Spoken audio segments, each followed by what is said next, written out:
Hello नमस्कार everyone. एक बच्चा जब इस दुनिया में जन्म लेता है तो परिवार के लिए वो सबसे खुशी का पल होता है। लेकिन क्या आप जानते हैं कि जन्म लेने की प्रक्रिया के दौरान कभी-कभी नवजात शिशु को चोट भी लग सकती है, जिसको बर्थ इंजरीज बोलते हैं। मीन्स जन्म के समय होने वाली चोटें।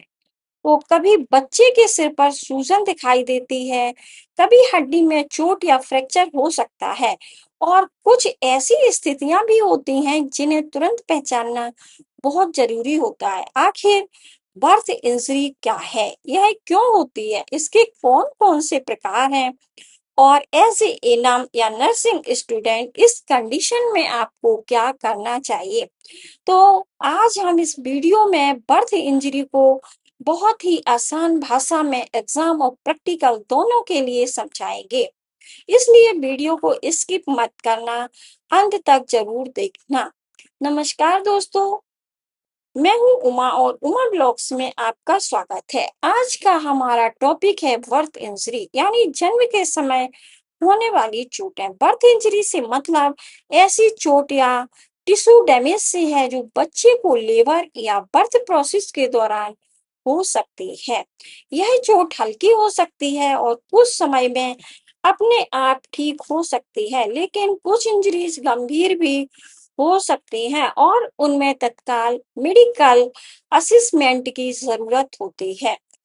अब सवाल उठता है कि बर्थ इंजरी क्यों होती है। आखिर बर्थ इंजरी के कारण क्या है? इसके कई कारण हो सकते हैं।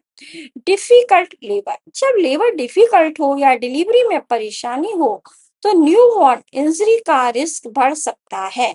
प्रोलॉन्ग्ड लेबर, प्रोलॉन्ग्ड लेबर का मतलब है बहुत लंबे समय तक चलने वाला लेबर भी कॉम्प्लिकेशन से जुड़ा हो सकता है। लार्ज बेबी, बच्चे का वजन अधिक होने पर डिलीवरी के दौरान डिफिकल्टी हो सकती है।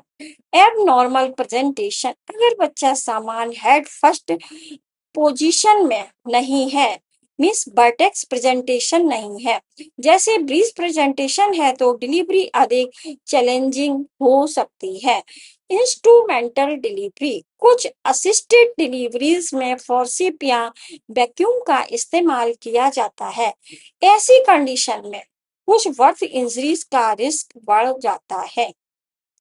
प्रीमेच्योरिटी, प्रीमेच्योर न्यूबॉर्न के टिश्यू अधिक डेडिकेट होते हैं, इसलिए उन्हें विशेष सावधानी की जरूरत होती है। अब बताऊंगी मैं आपको कि बर्थ इंजरी के प्रकार कितने हैं। नंबर वन, कैपेट सक्सिडेनियम। सबसे पहले हम बात करते हैं कैपेट सक्सिडेनियम। यह न्यूबॉर्न के स्कैल्प में होने वाली एक प्रकार की सॉफ्ट टिश्यू स्वेलिंग है। यह डिलीवरी के दौरान प्रेशर के कारण हो सकती है। इसकी सबसे इम्पोर्टेंट पहचान है यह स्कल सूचर को क्रॉस कर सकती है। अधिकतर मामलों में क्या होता है, यह स्वेलिंग धीरे धीरे कम हो जाती है, तो हम इसको एक ट्रिक के थ्रू याद रखेंगे। कैपोट इक्वल टू क्रॉस, यानी कैपोट सक्सिडेनियम स्विचर्स को क्रॉस कर सकता है। बच्चे के सिर पर सूजन दिखे तो घबराए नहीं, लेकिन कारण जाने बिना उसे नजरअंदाज भी ना करें। सिफेलोहेमेटोमा, अब बात करते हैं सिफेलोहेमेटोमा की। इसमें क्या होता है, जो स्कल की बोन होती है और उसके कवरिंग के बीच ब्लड जमा हो जाता है। इसकी सबसे इम्पोर्टेंट बात यह है कि सिफेलोहेमेटोमा स्विचर्स को क्रॉस नहीं करता है, तो यही बात इसे कैपिट सक्सिडेनियम से अलग करती है।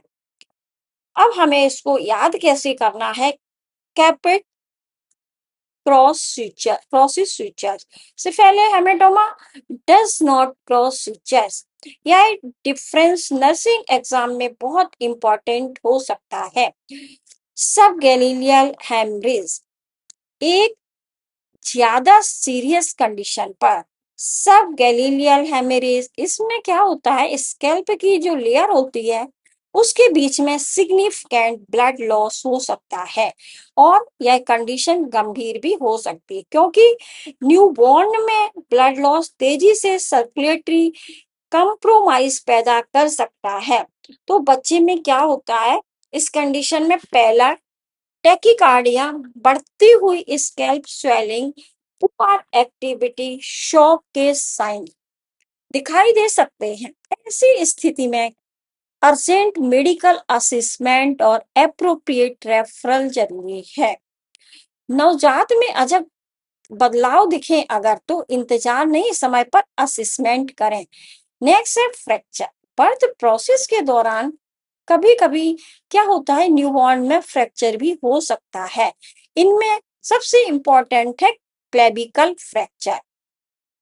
इसके जो साइन है उसमें क्या होता है, एक हाथ की मूवमेंट कम होना, बच्चा प्रभावित साइड को कम मूव करना, हाथ हिलाने पर डिस्कम्फर्ट या क्राइंग। ऐसी स्थिति में अफेक्टेड लिम्ब को अननेसेसरली मूव नहीं कराना चाहिए और बच्चे को मेडिकल इवैल्यूएशन के लिए भेजना चाहिए। नेक्स्ट है ब्रेकियल प्लेक्सस इंजरी।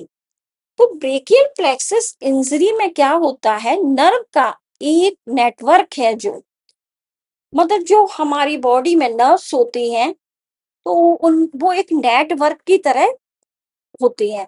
तो ये जो शोल्डर, आर्म और हैंड की मूवमेंट तथा सेंसेशन में महत्वपूर्ण भूमिका निभाते हैं। डिलीवरी के दौरान इन नर्व पर एक्सेसिव ट्रैक्शन पड़ने से इंजरी हो सकती है और इसका जो साइन है वो क्या है, बच्चे के एक हाथ की मूवमेंट दूसरे हाथ की तुलना में कम होती है। इसलिए न्यूबॉर्न की दोनों आर्म्स की मूवमेंट को ऑब्जर्व करना बहुत जरूरी है। अब नेक्स्ट हम बताएंगे आपको फेशियल नर्व इंजरी। कुछ न्यूबॉर्न में डिलीवरी के दौरान फेशियल नर्व पर प्रेशर पड़ने से फेशियल मूवमेंट प्रभावित हो सकती है। बच्चे के चेहरे का एक साइड दूसरे साइड की तुलना में कम मूव करता हुआ दिखाई दे सकता है। तो ऐसी स्थिति में क्या करना है, प्रॉपर असेसमेंट और डॉक्यूमेंटेशन बहुत ही इंपॉर्टेंट है। अब ऐसे एनम आपकी क्या भूमिका या रोल्स। तो बर्थ इंजरी में एनम को क्या करना चाहिए, न्यूबॉर्न का असेसमेंट, बच्चे की ब्रीदिंग, कलर, एक्टिविटी और ओवरऑल कंडीशन को ध्यान से ऑब्जर्व करना, इंजरी को आइडेंटिफाई करना है, स्कैल्प की swelling, abnormal limb movement, facial asymmetry या एबनॉर्मल साइन को पहचानना, अननेसेसरी हैंडलिंग से बचना। यदि फ्रैक्चर या गंभीर इंजरी का सस्पिशन है तो बच्चे को अननेसेसरली मैनिपुलेट नहीं करना है और वाइटल साइन मॉनिटर करना है। बच्चे की कंडीशन में कोई डिटोरिएशन तो नहीं हो रहा है, इसी लगातार एसेस करना। डेंजर साइन को पहचानना, अगर बच्चा बहुत सुस्त है, सांस लेने में परेशानी है, पेलर है, सीजर आ रहा है या शॉक के साइन है, तो तुरंत मेडिकल अटेंशन जरूरी है।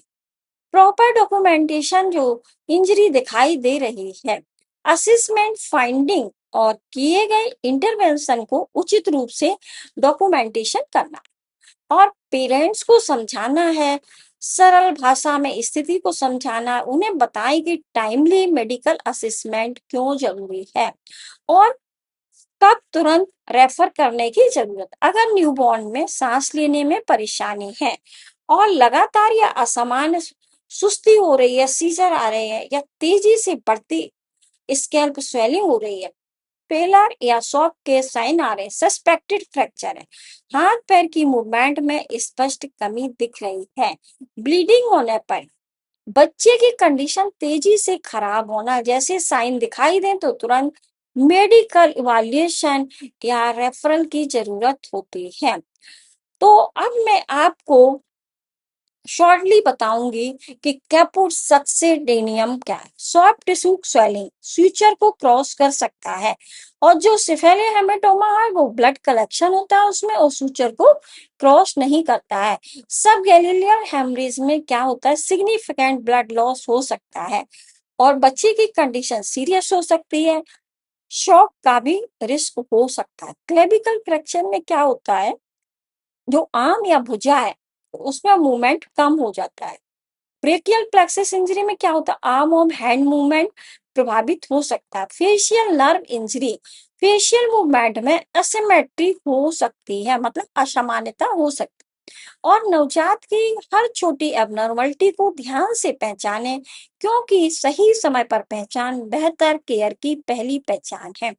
तो दोस्तों, आज हमने जाना है कि बर्थ इंजरी क्या है, इसके कारण क्या है और इसके प्रमुख प्रकार कौन कौन से, एनम की भूमिका क्या है। अगर आप नर्सिंग स्टूडेंट हैं या कॉम्पिटिटिव एग्जाम का प्रिपरेशन कर रहे हैं तो कैपेट और सिफेले हेमेटोमा का डिफरेंस जरूर याद रखना है। कैपेट क्रॉसिस, सिफेले हेमेटोमा डजंट क्रॉसिंग। और अगर आपको हमारी ये वीडियो इंफॉर्मेटिव लगी हो तो इसे अपने नर्सिंग फ्रेंड्स के साथ जरूर शेयर करें। ऐसे ही आसान भाषा में नर्सिंग और हेल्थ केयर एजुकेशन से जुड़े टॉपिक्स के लिए उमा ब्लॉग्स को फॉलो जरूर करें। Thank you so much. मिलते हैं अगले वीडियो में एक नए टॉपिक के साथ।